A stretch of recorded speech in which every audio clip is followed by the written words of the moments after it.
setiap langkah hidupku,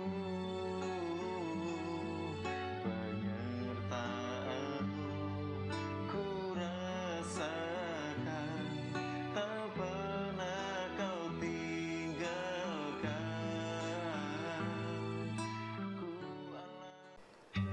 Shalom saudara, semakin luar biasa dalam Tuhan, semakin setia mengiring Tuhan, dan semakin dipakai oleh Tuhan. Saudara, kalau saudara lihat di awal-awal tadi ada klip, itu adalah satu buku yang saya tulis saudara. Jadi buku ini akan membahas mengenai seluk-beluk indigo, seluk-beluk okultisme, juga seluk-beluk karunia rohani. Saudara, kalau saudara tertarik untuk membeli buku itu, saudara bisa klik link yang ada di kolom description saudara. Dan semoga buku itu boleh menjadi berkat buat kita semuanya saudara. Baik saudara, hari ini saya ingin share dengan kita semuanya dari Amsal pasal 27 ayat yang ke-17 saudara. Saya akan bacakan untuk kita semuanya. Amsal 27 ayat yang ke-17. Besi menajamkan besi, orang menajamkan sesamanya. Saya akan bandingkan dengan versi FIH saudara. Dikatakan demikian. Sama seperti besi menajamkan besi, demikian pula orang saling menajamkan pikiran dalam pembicaraan yang akrab. Saudara, kalau saudara membaca ayat ini atau saudara kadang-kadang mendengarkan orang berbicara tentang ayat ini, saudara, apa yang saudara pikirkan? Saudara, banyak orang berpikir bahwa ayat ini berbicara tentang ada orang yang jahat, yang antagonis ini saudara. Orang yang tidak baik, orang yang rese. Kalau bahasa Jawanya dibilang ini orang becekno saudara.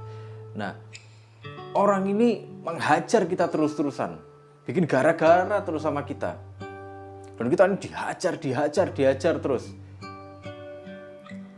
Itu yang katanya menajamkan kita. Itu yang namanya dia besi, memukuli kita sampai kita jadi tajam. Nah, tapi apakah itu yang Salomo inginkan untuk kita renungkan, saudara, dari ayat ini? Saudara, Salomo ini mengamati perilakunya manusia dengan sangat baik. Dia raja yang berhikmat, dia orang yang sangat cerdas, saudara. Jadi, dia mengamati perilakunya banyak orang, dan apa yang dia tulis, apa yang dia ajarkan melalui kitab Amsal itu sangat relevan untuk kita renungkan sampai hari ini. Nah, saudara, mari kita merenungkannya bersama-sama. Saudara, apakah saudara pernah merasakan punya pisau yang tumpul, saudara? Atau gunting taman, gunting rumput itu, saudara? Atau golok untuk apa? Untuk motong tanaman. Gimana rasanya kalau tumpul, saudara? Itu dipakai untuk motong. Itu rasanya itu nggak bisa. Menyayat itu nggak bisa, saudara. Paling-paling cuma meninggalkan apa ya? Cuman bekas aja mungkin. Nggak berguna gitu loh. Nah, pisau yang tajam atau kalau dalam zamannya Salomo, pedang yang tajam gitu ya, atau tombak yang tajam, itu benar-benar ada fungsinya. Kalau sudah dia tumpul, apa fungsinya? Nah, saudara, itulah kenapa Salomo berkata besi itu menajamkan besi. Salomo waktu itu pakai besi untuk menajamkan besi, untuk menajamkan pedangnya, untuk menajamkan tombaknya, pisaunya, dan yang lain-lainnya. Jadi besi ini, saudara, besi pengasahnya ini, dia besi yang tajam juga. Dia besi yang mengkilat juga. Dan kalau ada pisau atau pedang atau tombak dan yang lain-lainnya, itu kalau dia tumpul, digesekkan ke sana.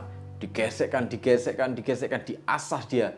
Supaya apa? Supaya karat-karatnya yang ada di pisau atau di tombak atau di pedang atau di mana itu bisa dihilangkan. Setelah karatnya dihilangkan, saudara, kalau ada bagian-bagian yang tidak rata, dari pisau atau pedang dan yang lain-lain itu mulai diratakan lewat asahan-asahan itu, saudara. Nah, nanti kalau dia sudah mulai diasah, lama-lama dia akan jadi mengkilat lagi. Itu tandanya bahwa sebenarnya alat itu sudah tajam dan siap untuk digunakan lagi. Nah, saudara, Salomo ngerti betul bahwa manusia itu adalah makhluk sosial. Karena memang settingan pabriknya kayak gitu, saudara. Karena memang settingan awalnya manusia itu diciptakan demikian. Manusia itu harus bersosialisasi, manusia itu harus berkomunitas, manusia itu harus berkomunikasi dengan orang lain. Manusia itu diciptakan serupa dan segambar dengan Tuhan. Waktu Tuhan menciptakan manusia, dikatakan dalam Kejadian 1 ayat 26, saudara, demikian.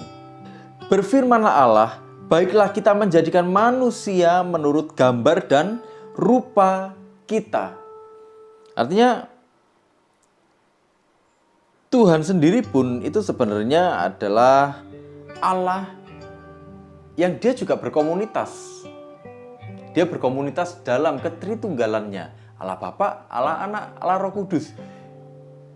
Yang bekerja bersama-sama dalam proses penciptaan itu. Waktu menciptakan manusia, Allah Tritunggal ini berdiskusi. Baiklah kita menciptakan manusia menurut gambar dan rupa kita. Artinya, kalau manusia diciptakan serupa dan segambar dengan Tuhan, manusia pun itu harus berkomunitas. Manusia nggak bisa hidup sendiri. Manusia nggak bisa menarik diri dari lingkungannya, dari komunitas. Manusia membutuhkan itu. Karena komunitas itu adalah satu tempat bagi manusia untuk dia bisa mengaktualisasikan diri, satu tempat bagi manusia untuk dia mendapatkan perlindungan, satu tempat untuk dia bisa berbagi sukacita, dia bisa mengungkapkan perasaannya. Itulah kenapa Tuhan menciptakan satu keluarga. Setelah Adam diciptakan, diciptakanlah Hawa. Tuhan menciptakan satu masyarakat yang paling kecil waktu itu, keluarga. Kenapa? Karena Tuhan tahu manusia tidak bisa hidup sendiri. Saudara, waktu pada awalnya Adam diciptakan sendiri, saudara. Adam ini dikelilingi oleh hewan-hewan, oleh tanaman gitu. Dia mungkin mencoba berkomunikasi dengan singa, dengan gajah, dengan jerapah, dengan badak mungkin, dengan beruang. Mungkin dia mencoba berkomunikasi. Tapi komunikasinya pasti nggak nyambung, saudara. Dia memang tiap hari bertemu dengan Tuhan, bertemu muka dengan Tuhan. Tapi bagi Tuhan tetap harus ada yang sepadan dengan Adam. Nah, Tuhan menunjukkan kepada kita semuanya, saudara, secara luar biasa bagaimana Adam yang diciptakan pertama kali waktu itu di tempat yang Tuhan bilang semuanya tuh baik adanya. Tapi Tuhan tetap bilang tidak baik kalau manusia itu seorang diri saja. Bahkan dalam situasi yang Tuhan sudah bilang itu situasinya baik adanya, Tuhan tetap bilang tidak baik kalau manusia seorang diri saja. Itulah kenapa akhirnya diciptakanlah Hawa. Diciptakanlah masyarakat yang paling kecil waktu itu supaya Adam ini bisa berkomunitas. Supaya Adam bisa berbagi perasaannya, berbagi apa yang dia pikirkan, saling belajar, berbagi sukacitanya, saling menjaga, saling melindungi. Nah, awalnya semua itu sangat harmonis, saudara. Sampai suatu ketika Hawa terlibat satu diskusi, tapi mungkin Hawa ini berdiskusi secara intens dalam jangka waktu yang mungkin cukup lama, saudara, dengan ular ini. Kenapa? Karena Hawa ini kan hidup di lingkungan yang sungguh amat baik. adanya. Nah, untuk meyakinkan pikirannya untuk berbalik menentang Tuhan, itu saya yakin itu butuh waktu yang lumayan lama sebenarnya.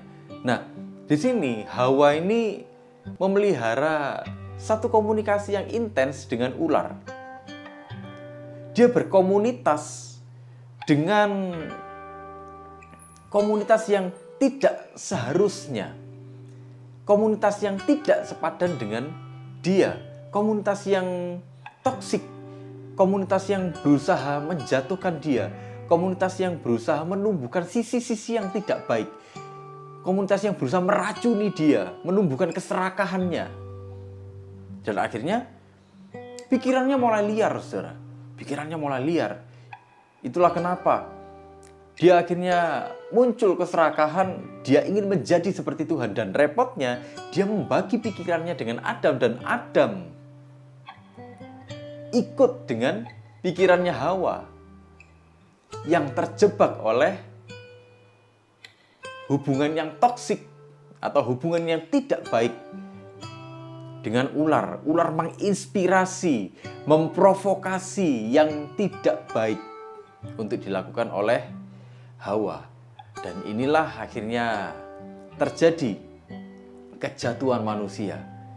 Karena manusia berpikir, loh, berarti Tuhan itu gak mau kita jadi sama seperti dia. Makanya kita dilarang untuk makan buah itu. Adam dan Hawa lupa bahwa mereka adalah ciptaan. Dan karena mereka ciptaan, mereka sebenarnya punya kualitas atau perbedaan kualitas yang besar dengan penciptanya. Mereka lupa kalau mereka diciptakan dengan satu mandat. Mereka bukan diciptakan untuk menyamai atau menggantikan kedudukan Tuhan. Enggak.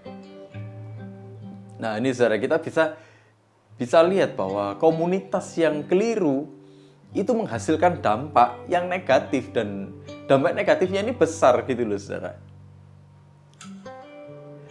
Tapi poinnya adalah bahwa Salomo sangat memahami bahwa manusia itu tidak bisa hidup seorang diri. Sekalipun manusia ini kalau hidup bermasyarakat atau hidup berkomunitas, itu pasti ketemu dengan orang yang kadang-kadang aneh-aneh juga dan kadang-kadang menyakitkan hati. Tapi bagi Salomo itu jelas, manusia tetap adalah kodratnya dia makhluk sosial yang dia membutuhkan orang lain. Orang yang menarik dirinya, dia tidak mau berkomunitas, dia merasa mampu sendiri, itu sebenarnya dia sedang terjebak dalam bahaya. Bahayanya apa? Orang-orang seperti ini akan memiliki sesuatu yang egois, saudara. Memiliki hati yang egois. Hati yang mementingkan dirinya sendiri. Hati yang memusatkan semuanya pada dirinya sendiri. Saudara, kalau kita lihat anak-anak kecil, saudara ya, mereka yang nggak pernah berhubungan dengan orang lain misalnya. Kemudian mereka dibawa ke satu tempat yang mereka untuk pertama kalinya berhubungan dengan orang lain. Apa yang kita lihat, saudara? Anak-anak ini pasti rebutan makanan, rebutan mainan, berebutan semuanya, saudara.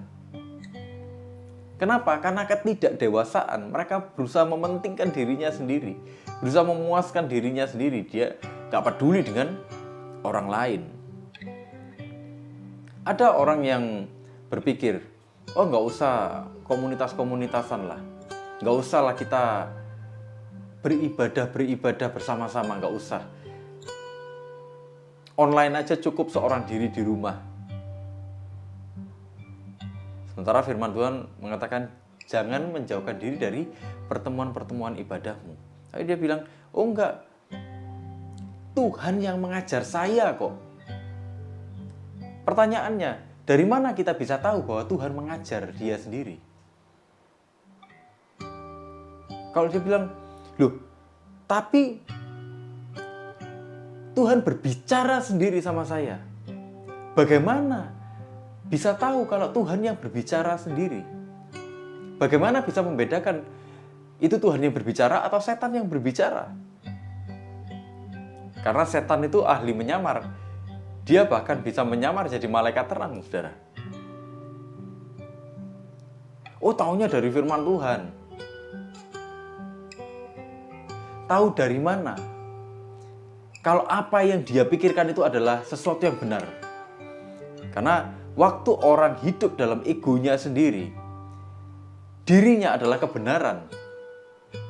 Dia akan berusaha memanfaatkan firman Tuhan. Dia akan berusaha membuat firman Tuhan itu menjadi alat untuk memuaskan dirinya saja, mencari pembenaran-pembenaran saja. Dan itu sesuatu yang sangat berbahaya. Yang seperti itu orang tidak akan pernah menjadi dewasa dalam kekristenannya. Karena tidak dewasa dalam kekristenannya, orang-orang seperti ini tidak akan pernah mengalami perubahan di dalam kehidupannya. Hanya egois, egois, dan egois. Saudara, bagi Salomo jelas sekali waktu kita tadi baca, saudara ya, bahwa dikatakan waktu orang menajamkan sesamanya, dikatakan orang itu saling menajamkan pikirannya. Nah, bagi Salomo sebenarnya satu hal yang pasti adalah hubungan yang sehat itu hubungan yang saling menginspirasi. Komunitas yang sehat adalah komunitas yang saling menginspirasi. Jadi, inspirasi itu sebenarnya apa? Inspirasi itu kalau di dalam KBBI itu disamakan dengan ilham, saudara. Ilham itu apa? Ilham itu sesuatu yang menggerakkan seseorang untuk mencipta. Artinya, ilham atau inspirasi itu sesuatu yang menggerakkan orang untuk melakukan sesuatu. Menghasilkan sesuatu. Menghasilkan manfaat.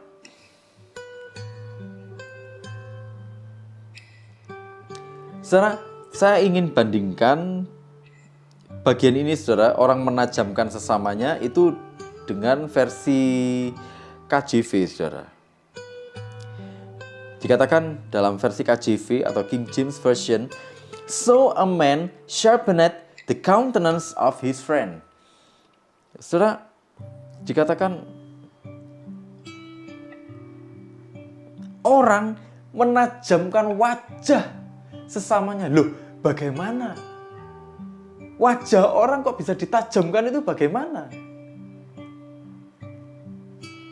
Wajah kok ditajamkan? Nah, saudara, Salomo ini memahami betul bahwa apa yang ada di dalam hati, apa yang ada di dalam pikiran seseorang, itu bisa terpancar dari wajahnya.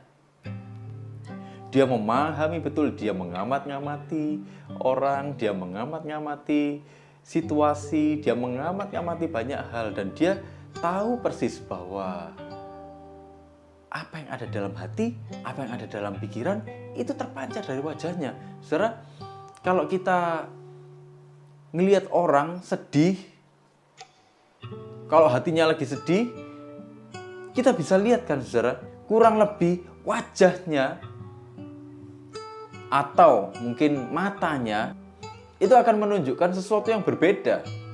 Kita bisa merasakan, kita kadang-kadang feeling, ini orang ini kayaknya lagi sedih ini. Katanya lewat mata aja orang sudah tahu itu suasana hatinya itu bagaimana. Saudara, kita tentu masih mengingat satu peristiwa waktu ada dua orang ibu itu datang membawa bayi. Ini rebutan bayi di depannya Raja Salomo. Ini anakku, bukan, ini anakku, ini anakku, ini anakku. Apa yang Salomo lakukan? Salomo bilang gini, "Dah, gini aja, dibelah aja. Dibelah aja bayi ini jadi dua, dah kasihkan satu-satu." Tapi ibu yang satu bilang gini, jangan Raja, jangan. Dia memohon-mohon supaya itu tidak dilakukan. Tapi yang satunya bilang, oke, gak apa-apa. Itu bagus. Mungkin seperti itu. Saya kurang lebih. Salomo langsung bilang, ya sudah, kasihkan bayi ini ke ibu yang memohon tadi supaya bayi ini gak dibelah. Salomo melihat bahasa tubuhnya. Salomo melihat reaksinya. Salomo membaca gerak-gerik orang ini, saudara. Itulah kenapa Salomo memahami betul bahwa apa yang terjadi dalam hati, apa yang ada dalam pikiran itu bisa terpancar dari wajah seseorang. Nah, saudara, ini bukan berbicara soal kritik-mengkritik. Karena pada kenyataannya seringkali orang tidak membedakan atau tidak bisa membedakan antara mengkritik dengan menghakimi. Kadang-kadang yang dikatakan ini kritik yang membangun loh, ternyata dia sedang menghakimi. Menghakimi itu sebenarnya penuh dengan kebencian, saudara. Menghakimi itu penuh dengan niat jahat. Dia ingin menjatuhkan, dia ingin bikin orang itu jadi down mentalnya. Jadi orang kalau menghakimi itu kelihatannya mengkritik, tapi dia kalau menghakimi sebenarnya dia punya motif untuk menjatuhkan orang yang dia hakimi itu, saudara. Pada kenyataannya ada begitu banyak kritik yang sebenarnya itu bukan kritik, tapi itu satu modus untuk menghakimi orang lain. Nah, saudara, ini bukan juga berbicara soal ada orang yang antagonis yang menghajar kita terus-terusan. Atau kita harus jadi orang yang kejam atau orang yang jahat. Terus kita harus berlaku yang keras sekali kepada orang lain. Kita berlaku yang jahat mungkin, atau kita berlaku yang disiplin yang berlebihan mungkin kepada orang lain dengan alasan ini akan menajamkan kamu, ini akan melatih kamu. Bukan seperti itu maksudnya Salomo dalam ayat ini, saudara. Ini bukan kita jadi antagonis, enggak. Kalau kita lihat, saudara, satu peristiwa, ada ratu negeri Seba datang menemui Raja Salomo. Dia dapat kabar bahwa, Salomo ini hikmatnya luar biasa. Waktu dia ketemu sama Raja Salomo, saudara, apa yang terjadi? Dia tanya semua hal, dan Salomo menjawab semuanya. Dan ini yang membuat ratu negeri Seba ini, dia terkagum-kagum, luar biasa hikmatnya. Raja Salomo ini, dia puas, hatinya terpuaskan. Dan saya yakin wajahnya jadi cerah, saudara. Wajahnya jadi cerah sekali, dia mengalami sukacita. Kenapa? Karena ada banyak pertanyaan-pertanyaan yang dia tidak bisa jawab. Tapi waktu ketemu dengan Salomo, pertanyaan-pertanyaan itu terjawab.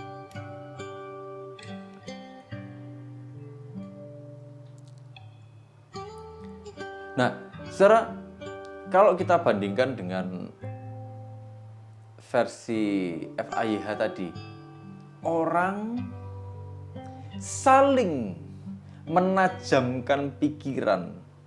Kemudian di versi KJV dikatakan orang itu menajamkan wajah temannya. Artinya gini, saudara. Ini berbicara soal saling. Ini berbicara soal saling, hubungan itu saling. Jadi kalau saya ketemu dengan saudara mungkin, waktu kita ngobrol-ngobrol gitu mungkin, saudara ya, saya terinspirasi oleh saudara, terinspirasi dalam hal yang baik. Dan saudara pun mungkin terinspirasi sama saya waktu ngobrol-ngobrol gitu ya, kita bertukar pikiran, kita sharing-sharing, itu kita ini saling menajamkan. Waktu kita diskusi, itu saling saling menginspirasi. Oh iya ya, apa yang dia pikirkan tuh bener juga ya. Oh iya ya, apa yang dia lakukan tuh ternyata sebenarnya bisa aku lakukan juga itu. Itu ide yang menarik itu. Jadi menurut Salomo, hubungan yang sehat dalam satu komunitas itu adalah hubungan yang saling menginspirasi, saling mendorong kita untuk melakukan perbuatan-perbuatan yang baik. Bagaimana caranya? Waktu kita ingin satu hubungan yang sehat, stop untuk menuntut orang lain. Kita harus memperjuangkan diri kita dulu. Memasukkan hal-hal yang baik, memasukkan hal-hal yang bukan cuma baik, tapi memasukkan hal-hal yang benar di dalam hidup kita. Kita memasukkan sesuatu yang berharga di dalam hidup kita. Kita mempelajari semuanya itu. Untuk apa? Supaya waktu kita ketemu dengan orang lain, supaya waktu kita berkomunitas, waktu kita berdiskusi dengan orang lain, kita bisa menginspirasi orang lain. Kita bisa menajamkan orang lain. Jadi wajahnya jadi cerah. Kenapa? Karena hatinya tersentuh. Hatinya tersentuh, pikirannya tersentuh. Hidupnya tergerak untuk melakukan sesuatu yang berguna, melakukan sesuatu yang baik. Di situ dibilang wajahnya itu bersinar. Kenapa? Karena diasah.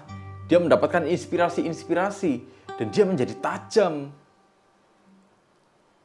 Dia bisa mendatangkan manfaat.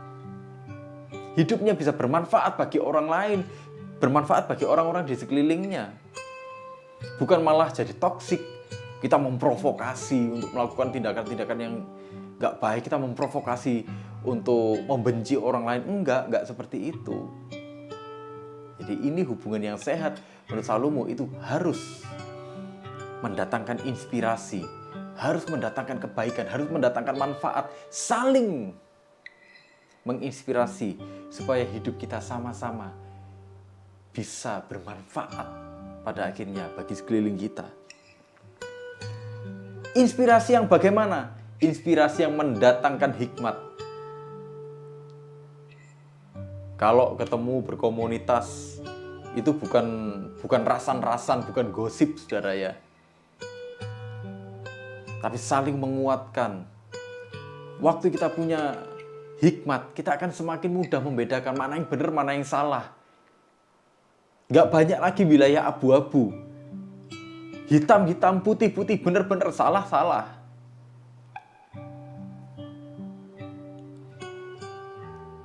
Hubungan yang sehat akan menginspirasi kita untuk menghidupkan kasih sayang. Artinya gini, mungkin kita waktu datang berkomunitas, mungkin kita sedang ada dalam hati yang gundah, mungkin kita bermasalah dengan orang lain. Tapi waktu kita berkomunitas, kita dengar orang lain share mungkin tentang kebenaran, tentang hal-hal yang berguna. Iya ya, kita berpikir gini, gak ada gunanya ya kita membenci atau kita kepahitan dengan orang lain. Gak, aku harus berubah. Nah, ini menginspirasi, saudara. Kemudian memperkuat pemikiran, menggairahkan kita untuk melakukan perbuatan-perbuatan baik, menggairahkan kita, mendorong kita untuk hidup kita ini berubah. Jadi orang yang jauh lebih bermanfaat. Bukan orang yang toksik, bukan orang yang hanya ingin untung untuk dirinya sendiri. Saudara, jadilah orang yang menginspirasi orang lain. Kalau kita berkomunitas, jadilah komunitas yang saling menginspirasi.